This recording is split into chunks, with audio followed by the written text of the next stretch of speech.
Are we alone in the universe? There is no greater mystery. For years, extraterrestrials have taken hold of our imaginations and permeated our culture through countless books, television shows, and films. We don't live in a demon-haunted world of the Middle Ages or ghosts and poltergeists of the 19th century. We live in a world of NASA and the space shuttle and space exploration and Star Trek and Star Wars and Close Encounters. For many people, aliens are more than just the stars of Hollywood blockbusters. I do believe in aliens. They're here. I think they've been here for quite some time. I've never seen him personally, but I don't think we're it. In fact, according to a recent CNN poll, 1 in 7 Americans has seen or knows someone who has seen a sign of alien activity. I've had many sightings myself.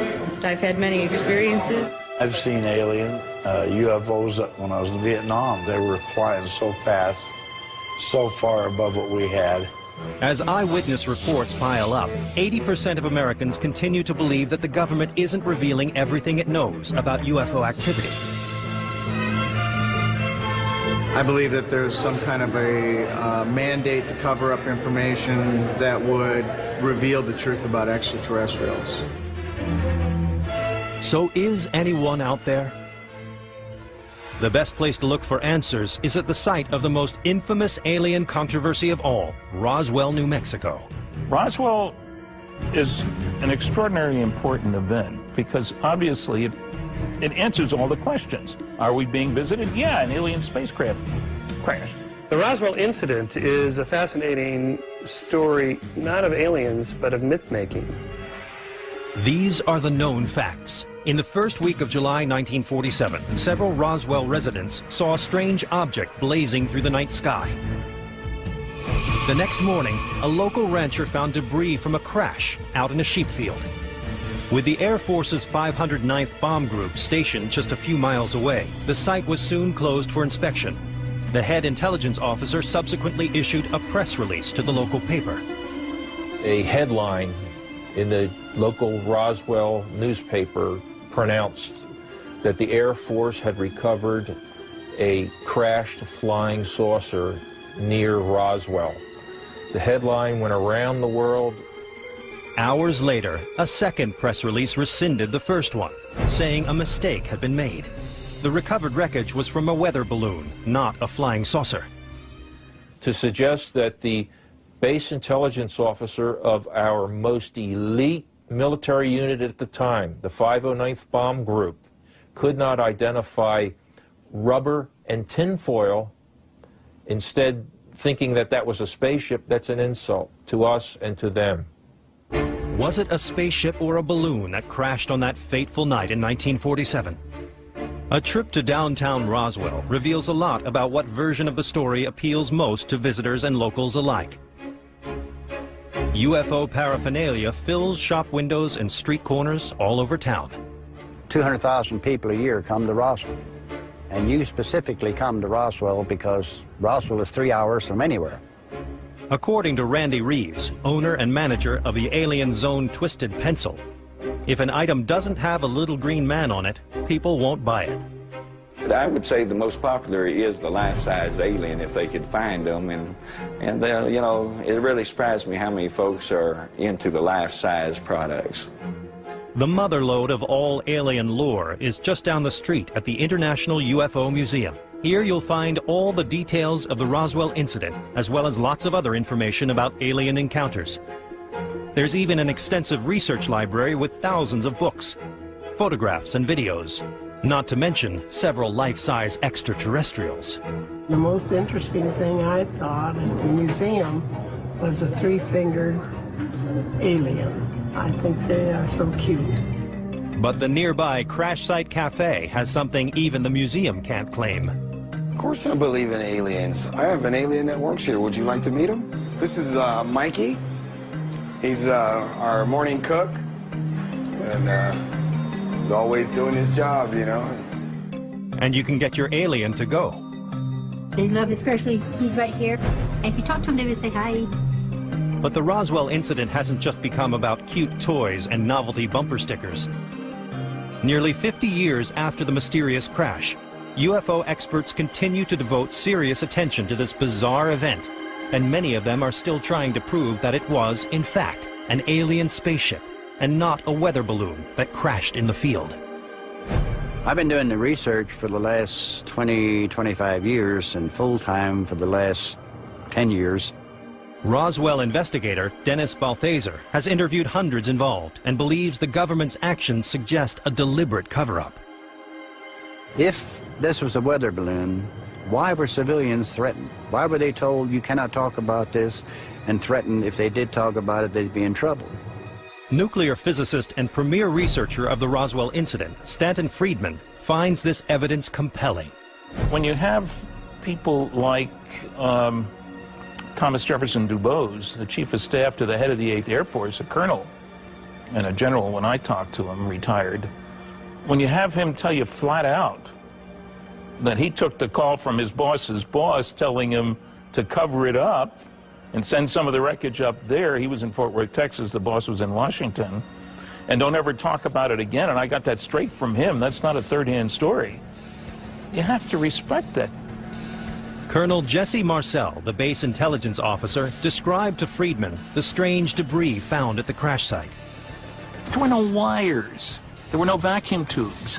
No little tag saying made in Oshkosh. You know, airplanes are made out of standard parts. There were some I-beam-like pieces, the shape of an eye, like, except only this big. But they had the weight of balsa wood, and they had strange pastel purple symbols along the inside of the I-beam. None of this was conventional. The debris was brought back to the hangar here and guarded for a few days prior to being shipped out to Patterson Air Force Base in Ohio.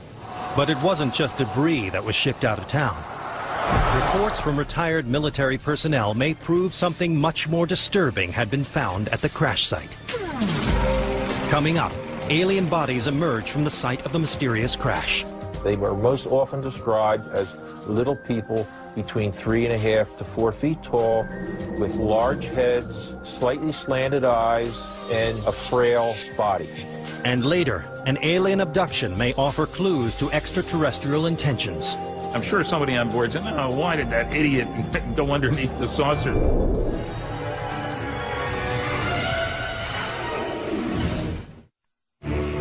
Since 1947, the Air Force has strongly denied that an alien spaceship crashed in Roswell, New Mexico.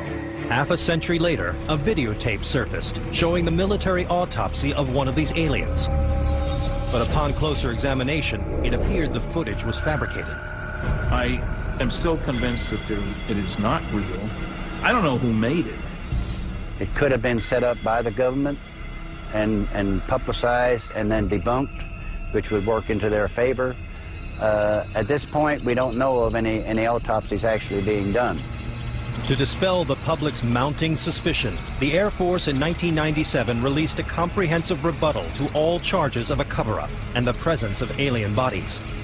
So they issued a report stating that the people who reported seeing bodies were mistaken. What the Air Force said they saw were mannequins. These mannequins, which were over 6 feet tall. Well, we've done some checking on that story, and the dummies weren't used until 1953, 6 years after the event happened.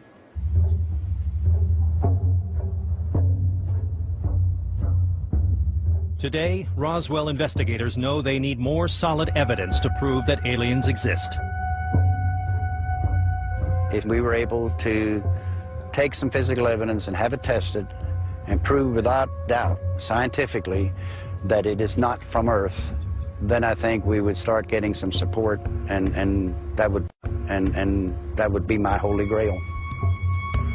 For most people, the biggest question is why the government would expend so much energy for so long to cover up the existence of aliens.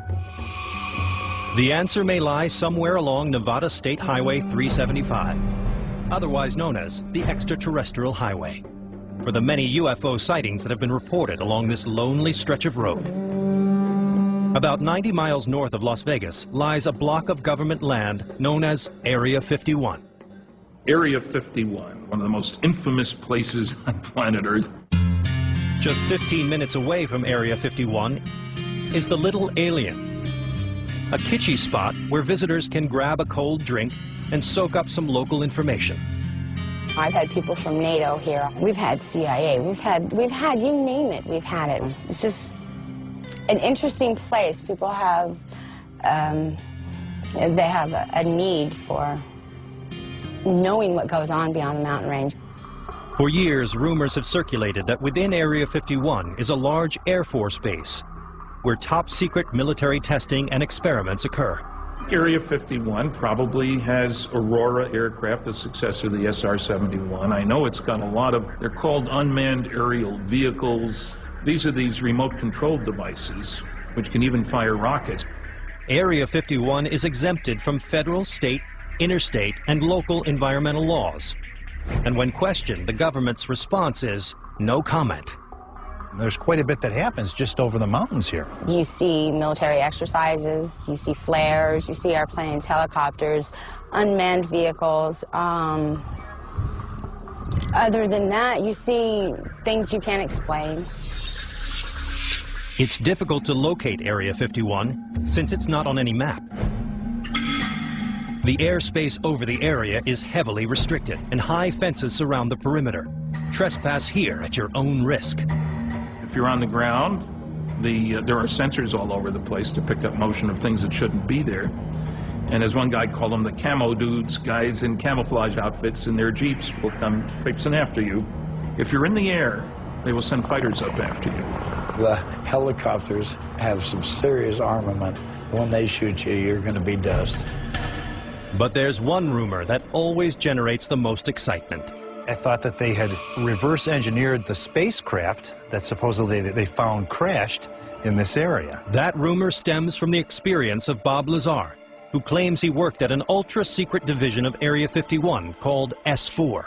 S4 was built and maintained only for one reason, and that was to house and to test any other recovered alien technology vehicles. Lazar says he was a trained physicist at the Los Alamos nuclear facility, and that in 1989 he was approached about a secret government research project and flown to Area 51.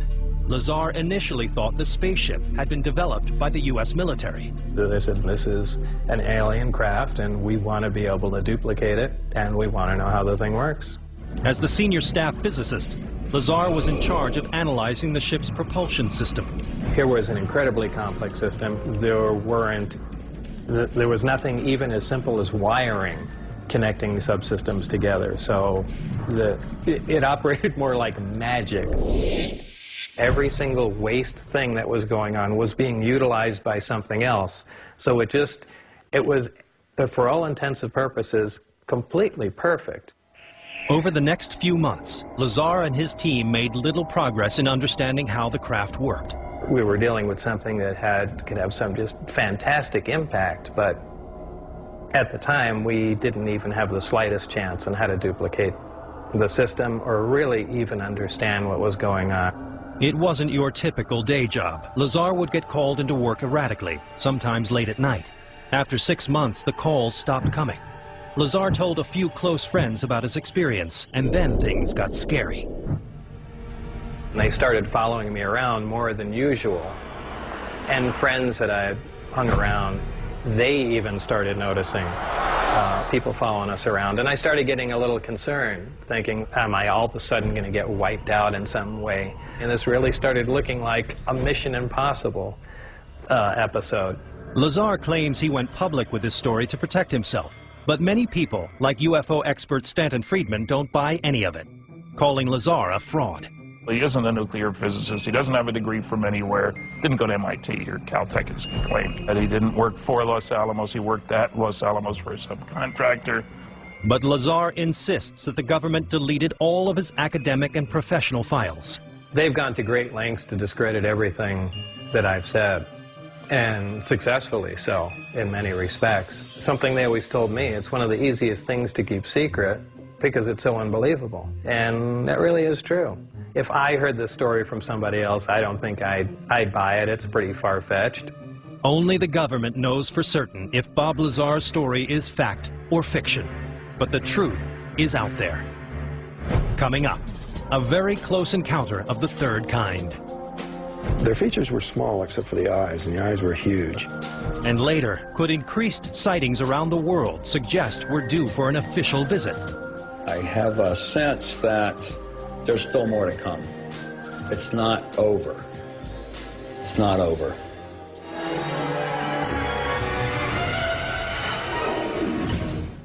Three hours north of Phoenix, the small town of Snowflake lies at the edge of Arizona's White Mountain region.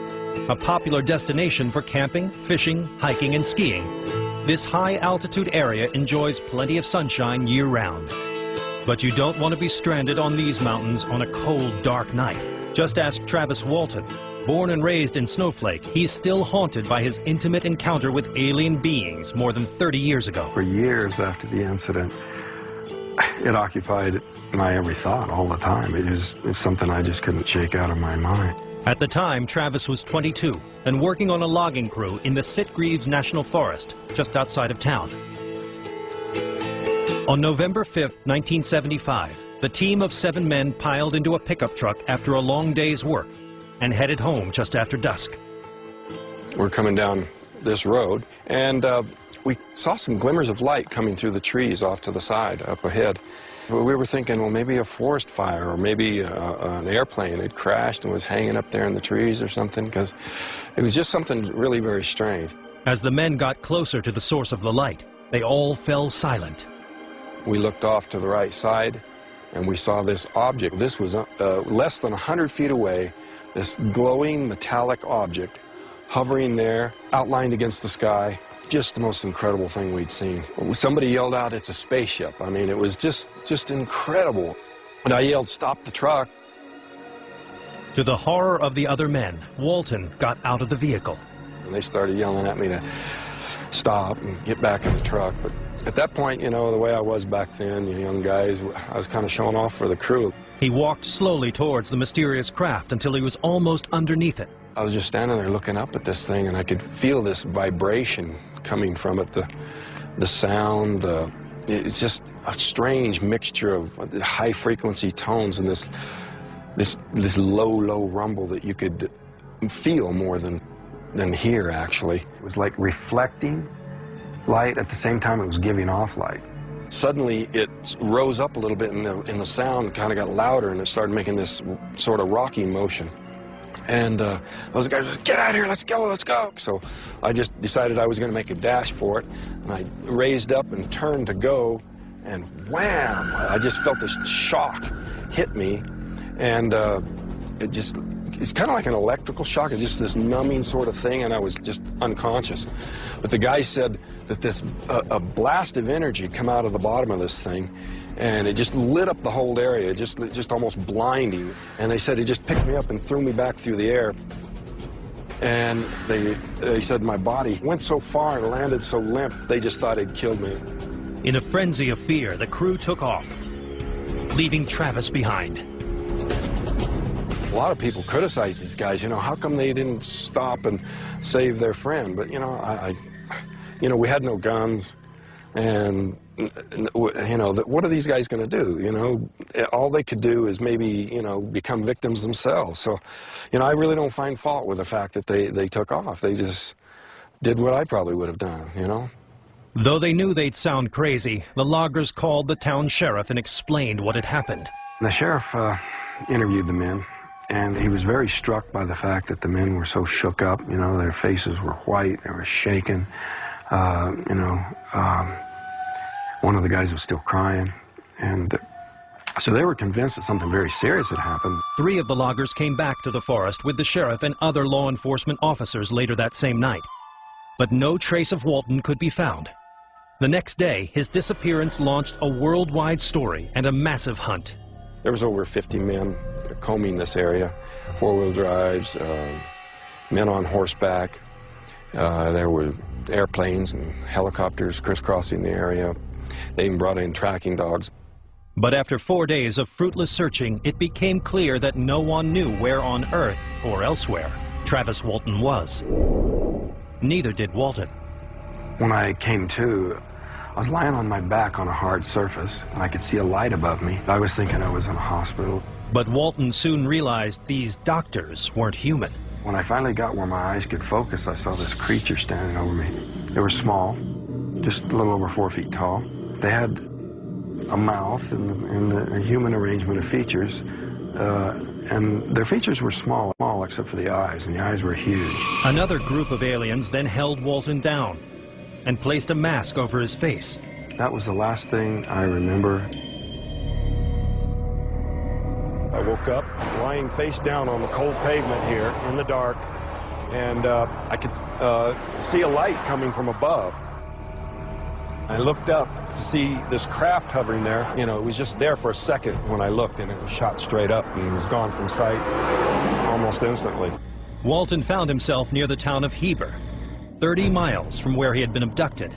He stumbled into the deserted town and called his family from a payphone. When they arrived, Walton learned just how long he had been gone. I thought that this was the same night. They said, hey, feel your face. And I reached up and I had this, 5-day growth of beard. And I looked at the date on my watch, which was days beyond what it was supposed to be. And that was just quite a shock to me. An international media circus soon descended on Snowflake, and it didn't take long before Walton's credibility was put on the line. Then came all these, attacks, claiming that I was hallucinating on drugs, that I'd had a transitory psychosis, all that sort of thing. It was just made it really doubly hard to endure. The furor eventually died down, and life went back to normal for the residents of Snowflake. But not for Travis Walton. Constantly assailed by disbelievers and embraced by fans, he has found it almost impossible to move on with his life. A lot of people think, oh, you were chosen. But I don't like that. And I prefer to think that, I was in the wrong place at the wrong time and I did the wrong thing, getting too close. For the time being, Walton still doesn't have the answer to the most important question of all. I don't know where they came from, and I don't know who they were. And all I know is what I experienced. So, to me, they're still a mystery. Coming up, accounts from Mexico describe a new and even more terrifying vision in the sky: flying humanoids. Some people think that these are bad aliens that are flying, trying to abduct people. And later, thousands witness an unidentified flying object in the Arizona sky. There were people that were shopping, going in and out of the malls, and they saw it. There were people who were outside jogging, and they saw it.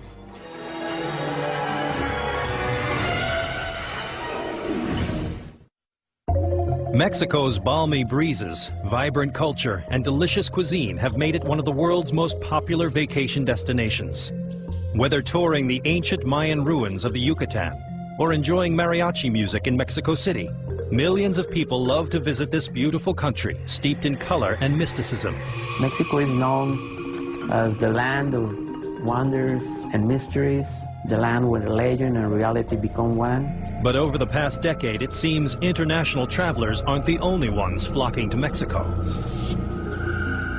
Mexico has received more UFO sightings than any other country on this planet. The first in a growing wave of sightings occurred on July 11, 1991, during a solar eclipse. People gathered in Mexico City, one of the most populous cities in the world, to watch this rare event in the sky. What they saw was even more startling. At that moment, when the eclipse began, the people were taping, and suddenly a strange unknown object appeared. They witnessed metallic objects, unidentified flying objects, appear in the sky just as the eclipse was taking place, and remained in the sky as the eclipse was finishing. 17 different people in Mexico City from different vantage points filmed this event.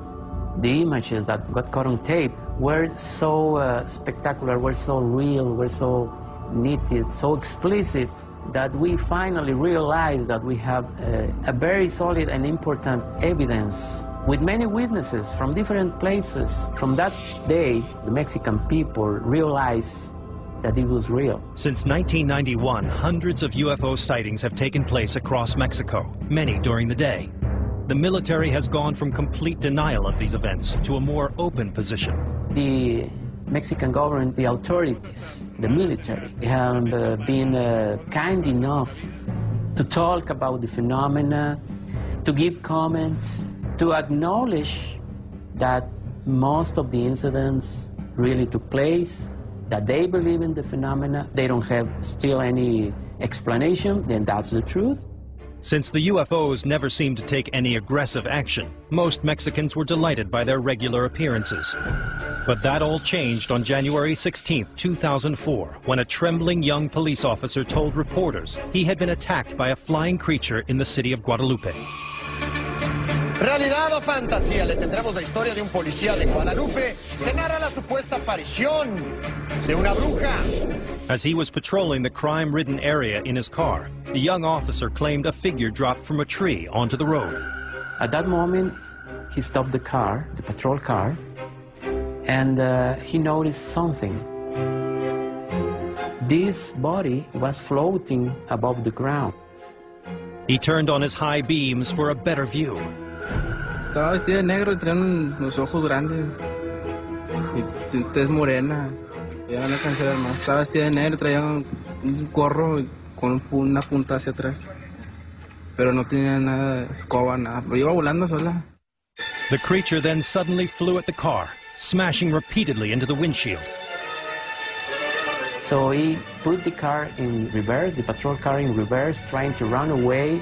He asked by radio for backup, and this flying thing was trying to grab her through the windshield. She was looking at him. It was very close. Terrified, the police officer raced backwards, hitting a wall and losing consciousness. Later, medical tests revealed that the officer had no drugs or alcohol in his system, but was in a deep state of shock. Psychological test revealed that he was not suffering and has never suffered any kind of hallucination or any kind of psychological disorders. Many ufologists say that what attacked the officer is a new and frightening alien being called a flying humanoid. One amateur video even caught two flying humanoids in the air together. This was like a huge dark being with some kind of big, huge cloak. Above this big flying being was a winged entity. Suddenly, a smaller being is expelled from the big flying entity and fly away. And then that smaller entity returned and was absorbed by the bigger one.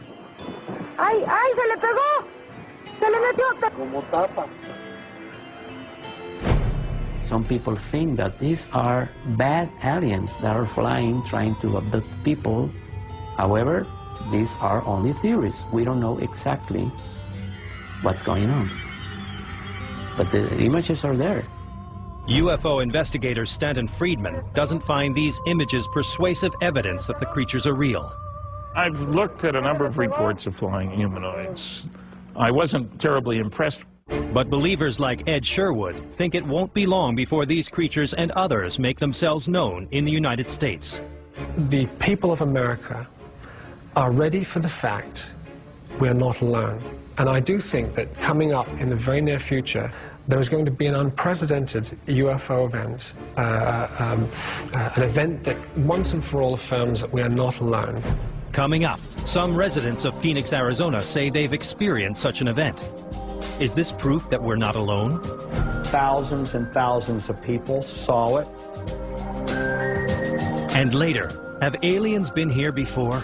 The petroglyphs show objects hovering in the sky and little stick figure people pointing up, looking at it.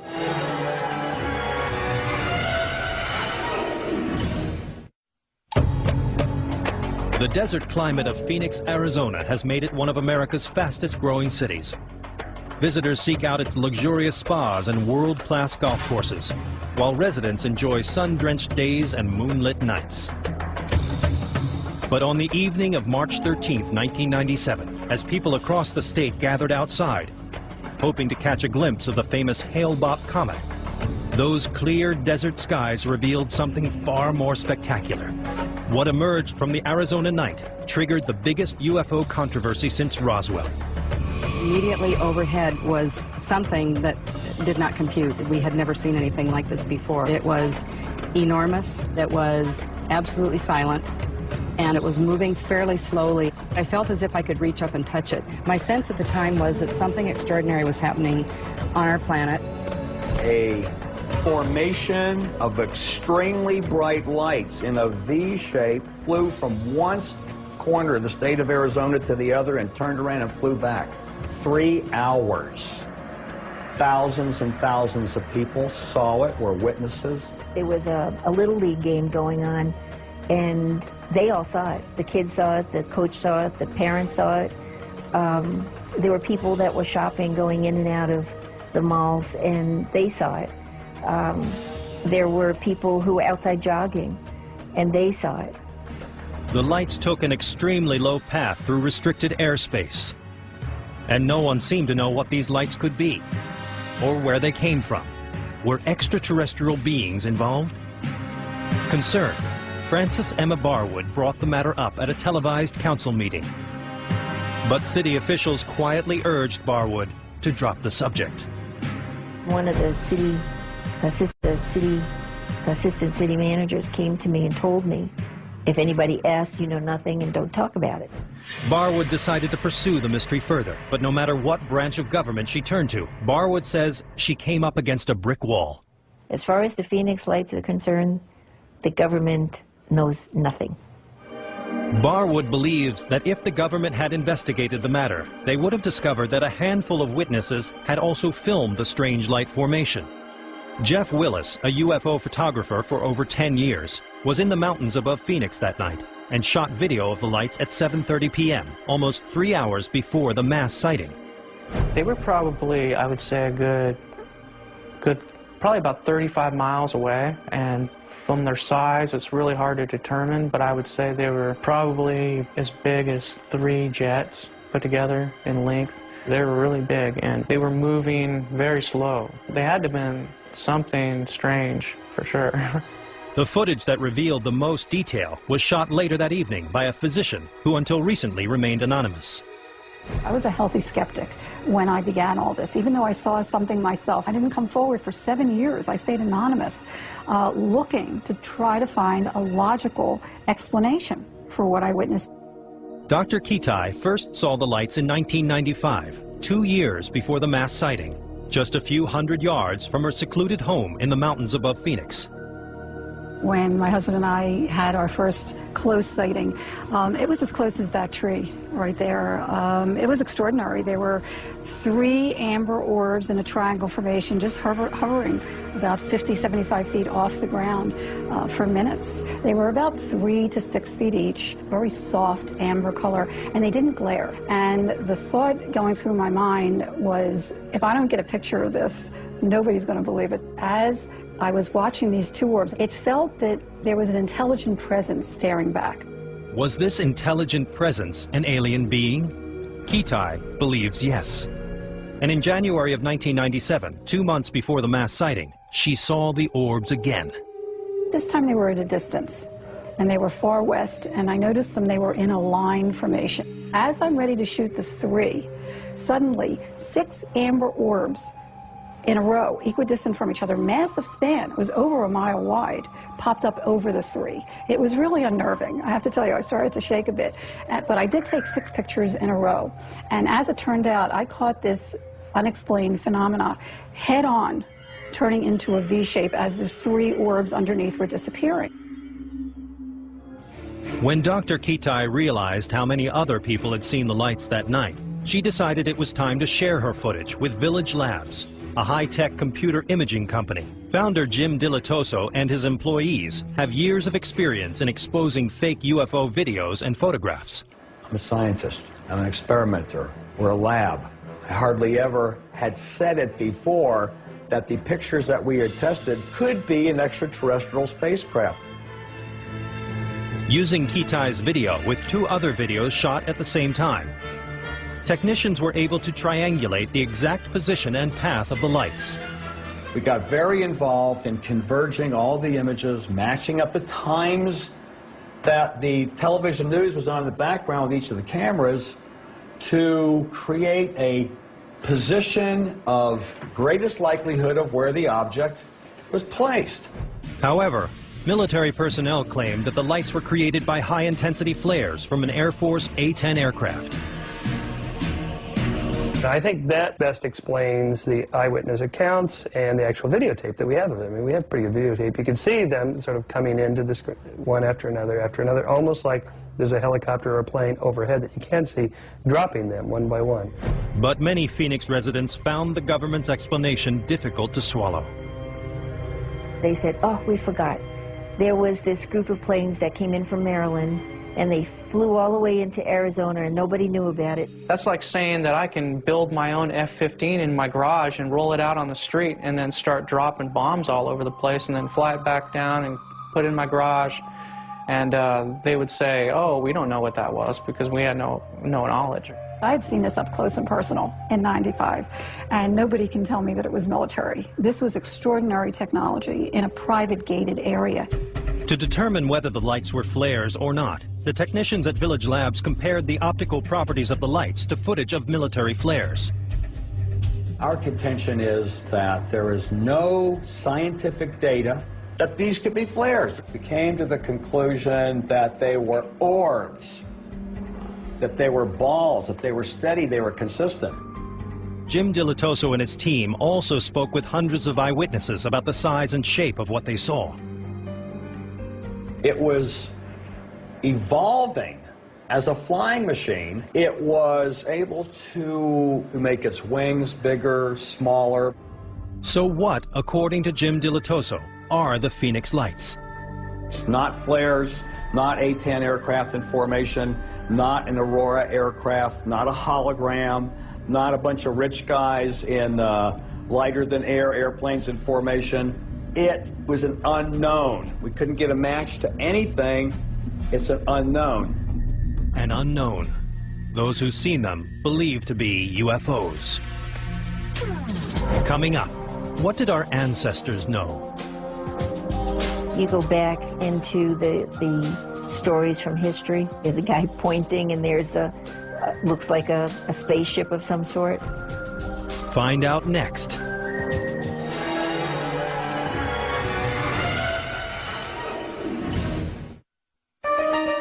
Aliens have never been as popular as they are right now. New books, films, and television shows about aliens still excite audiences. But how would we react if we came face to face with the real thing?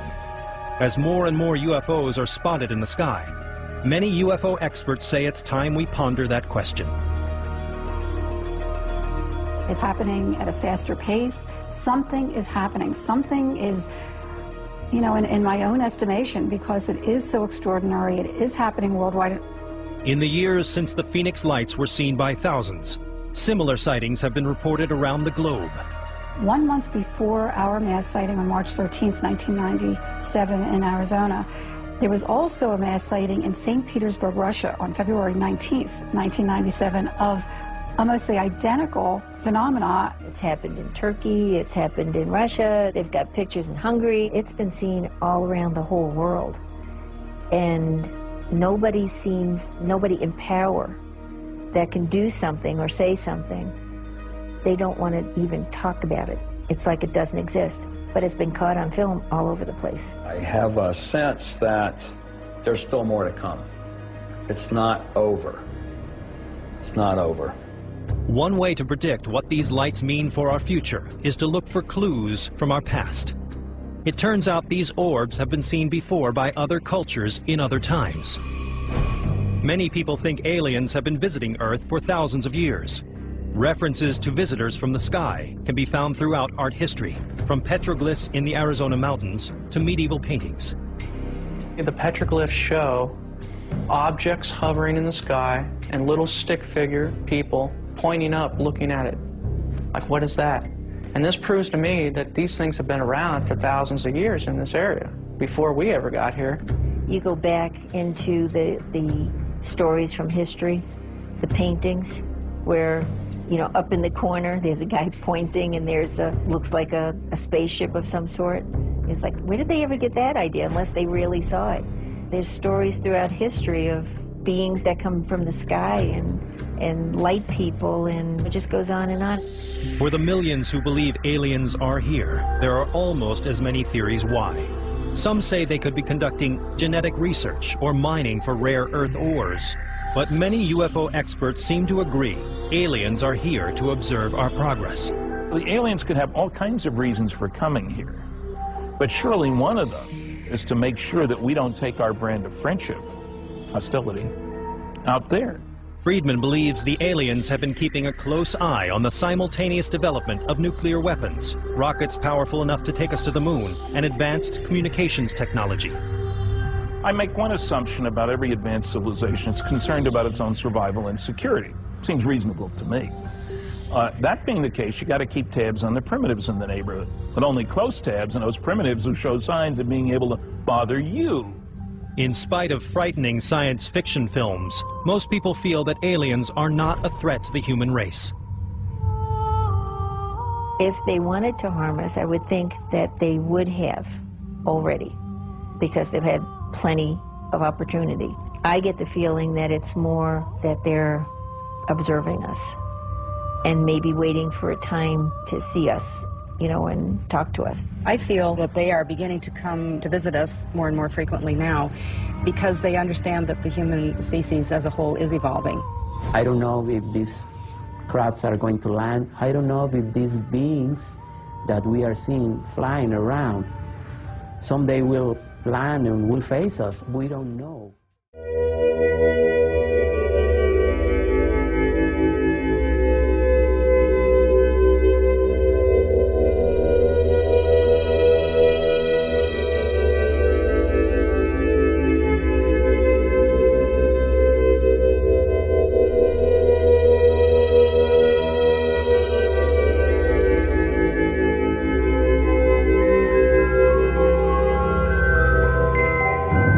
Have you ever wondered, how would it feel to be taken by visitors from another world, held without consent, without function, without control? Have you ever contemplated the fact that someday this could happen to you? Maybe it already has. And if it had, have you ever wondered, would you even remember?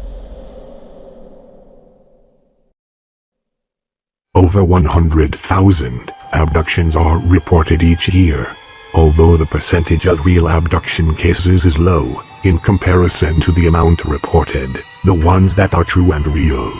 For some viewers, may be disturbing. Calm.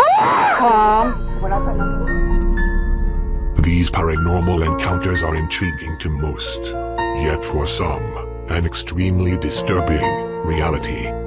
Betty and Barney Hill might seem unlikely candidates to rewrite UFO history. Betty was a department supervisor in the state government. Barney worked for the Postal Service. They were driving home to New Hampshire from a vacation in Canada when their encounter began. As they motored down Route 3 in the isolated White Mountains, Betty noticed a curious star in the sky that seemed to be following their car. The Hills stopped the car as the light got closer to them. Peering through binoculars, Barney reported seeing red, amber, and green flashing lights. Panicked, Barney jumped back in the car and started speeding down the road. When the Hills arrived home to Portsmouth, New Hampshire, they realized that the trip had taken 2 hours longer than expected. Within days of their sighting, Betty Hill began having nightmares in which she and Barney were taken aboard a flying saucer and then medically examined. The Hills filed a sighting report with NICAP, a newly formed UFO research group. Then the emotional trauma from their experience prompted Barney and Betty Hill to seek the help of Dr. Benjamin Simon, a prominent Boston psychiatrist. Dr. Simon used hypnosis to treat the Hills over the course of several months. Betty and Barney Hill said the therapy helped them recover some memories of their missing 2 hours. Listening to recordings of these sessions brought back even more recollections. I try to maintain control so Betty cannot tell I am scared. God, I'm scared. It's all right. You could go right on and experience it. It will not hurt you now. I gotta get my gun. I gotta get my gun! All right. All right. That's all right. All right. Just keep reasonably calm. And I put it in my coat. And then I get out with the binoculars. And it is there. And I look. And it shifts over. And I think, I'm not afraid. I'll shoot it down if I'm not afraid. And I walk out, and I walk across the road. There it is, up there. Calm down. Calm down, it's there, but you can see it, but it's not going to hurt you. Go on.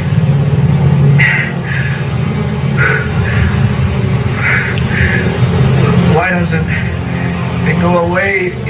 Look at it. It doesn't matter. Barney Hill would later make sketches to illustrate his story. It's very big, and it's not that far. And I can see it tilted toward me. Tilted? And what does it look like now when you say tilted? Did you see wings? Looks like a big pancake with windows and rows of windows. And rows of windows like a commercial plane? Rows of windows.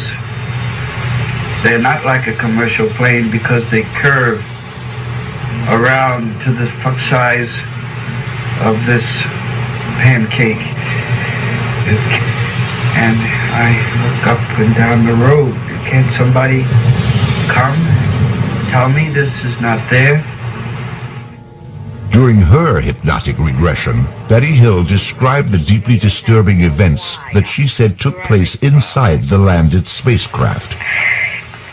So then they roll me over on my back, and the examiner has a long needle in his hand, and I see the needle, and it's bigger than any needle I've ever seen. And I asked him what he's going to do with it, and he said just a simple functure thing. And I asked him what, and he said he just wants to put it in my navel, and it's just a simple test. And I tell him no, it won't hurt, don't do it.